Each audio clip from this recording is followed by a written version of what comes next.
नमस्कार साथियों, सभी को जय भीम।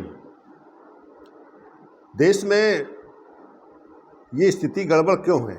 जब यह लोकतंत्र का है, यह देश सबका है और सरकार आप सबके वोट से बनती है, तो एक एक करके जो जुर्म हो रहे हैं तो इसका बहुत आंतरिक स्तर पर समझना होगा, क्योंकि जुर्म नहीं बंद हो रहा है।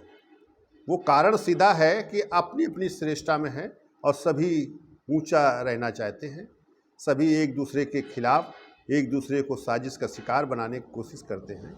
आज एक देश में जो व्यवस्था चल रही है मानव के विरोध में, आज पूरे देश में वो व्यवस्था पूरी तरीके से लोगों के दिलों में या दिमागों में समा गई है, जिसके कारण से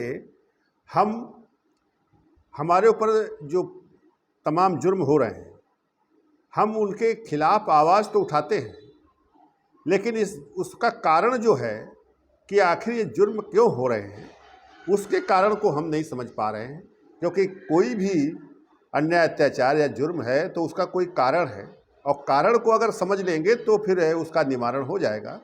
इसका कारण इस देश में सीधा सीधा है कि मानव के विरोध में, कि जातियां जो व्यवस्था बना है, तो उस व्यवस्था के कारण से हम एक दूसरे के प्रति इतना हिंसा, घृणा रखते हैं, इतना नफरत करते हैं कि उससे हम ऊपर नहीं जा पाते हैं।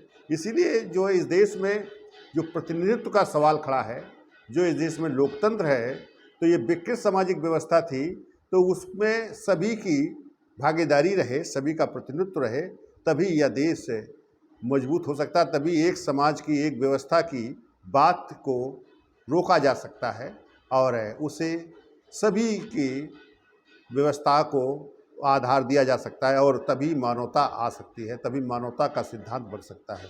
मानवता को रोकने का जो ये विकृत सामाजिक व्यवस्था है वो सफल है।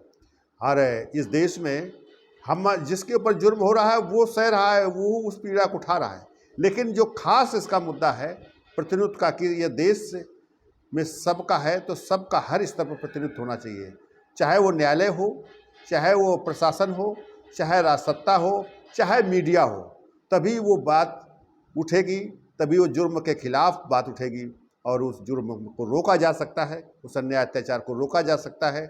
और जब तक ये प्रतिनिधित्व नहीं कायम होगा, जब तक प्रतिनिधित्व के लिए नहीं संघर्ष होगा, तब तक इस देश में जो जुर्म हो रहे हैं, जो अन्याय अत्याचार है, इसको रोका नहीं जा सकता है। थोड़ी देर के लिए रुक सकता है, जज्बात में सरकारें बदल सकती हैं, लेकिन सरकार बदलने के बाद जो सरकार में पहुंचता है वो भी वही धारा को अपना लेता है, जिस कारण से इस देश में अव्यवस्थित है और मानव के खिलाफ खड़ा है, मानव के खिलाफ वो बात आगे बढ़ती है। इसलिए मैं सभी साथियों से एक अपील करता हूँ कि एक ऐसा सिद्धांत बनाइए जो सबके लिए हो और सबको काम के आधारित हो। वो केवल अनुदान और इसके न हो, जब तक अनुदान के उस पर आश्रित होगा, जब तक लोगों के, जिसे आप गुलामी का संज्ञा देते हो, कि जब तक दूसरे के अधीन की स्थिति न खत्म होगी, तब तक यह देश मजबूत नहीं हो सकता है। उसे आप कुछ भी स्वप्न देखते रहो, इसका विश्व गुरु का आप स्वप्न देख रहे हैं, कभी हाँ ये विश्व गुरु रहा है, लेकिन वो बुद्धिज्म काल था, और जब बुद्धिज्म काल था उसमें मानव की बराबरी थी, मानव की काम से पहचान थी, और वो स्थिति लानी होगी। तो वही राष्ट्रीय भागीदारी आंदोलन जो चलाया जा रहा है वो इसका स्वरूप है कि इसमें अगर आप जुड़ेंगे, सदस्य बनेंगे, तो काम के आधार पर आपको स्थिति मिलेगी, और उसी कार्य के कारण से इस देश में सबको मौका मिलेगा और सब उसमें प्रतिस्पर्धा का रहेगा।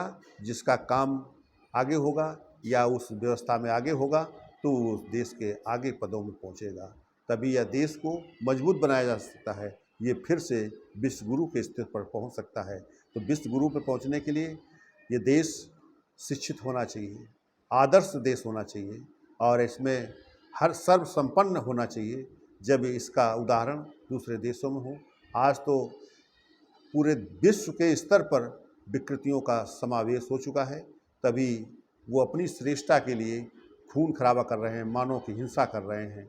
चाहे जिसे रसा यूक्रेन पर कर रही है, तो आज उस व्यवस्था को ख़त्म करने के लिए नहीं, खाली उसको रोकने के लिए बात कर रहे हैं। जब तक उस रसा के अंदर जो ऐसी प्रवृत्ति पैदा हो गई है मानव विरोध की, अपनी श्रेष्ठता की, तो उसको हमें रोकना होगा, उसको ख़त्म करना होगा, अर्थात उसके विरुद्ध सोच पैदा होगा, संघर्ष होगा, तभी इस देश में व्यवस्था सही हो सकती है। तभी देश के अंदर जो अपने देश में है, इसमें जो अव्यवस्थित है, जो वर्तमान में देश है, कि केवल वो झूठा प्रलोभन देकर लोगों को अपनी शक्ति अर्जित करते हैं और वो उन्हीं के खिलाफ उसमें काम करते हैं, अपनी श्रेष्ठता को बनाने के लिए इस देश को कैसे अव्यवस्थित कर दें। तो साथियों, आज इतने कहूँगा, आगे और बात होगी। उठो, बढ़ो, संगठित हो, संघर्ष करो, ले लो अधिकार अपने, या देश हमारा है। तो इसमें एक किताब है, वो भी मैं डालूँगा व्हाट्सएप पर, उसको देखिएगा और उसको समझिएगा।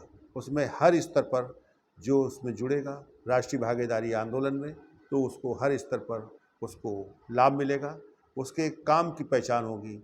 वो कहीं भी जा रहा है, कुछ भी कर रहा है, तो जो काम करेगा उसका एक स्थिति होगी और उस काम का एक श्रम को जो है उसमें धन में परिवर्तित होगा, तो उसकी भविष्य उज्जवल होगा।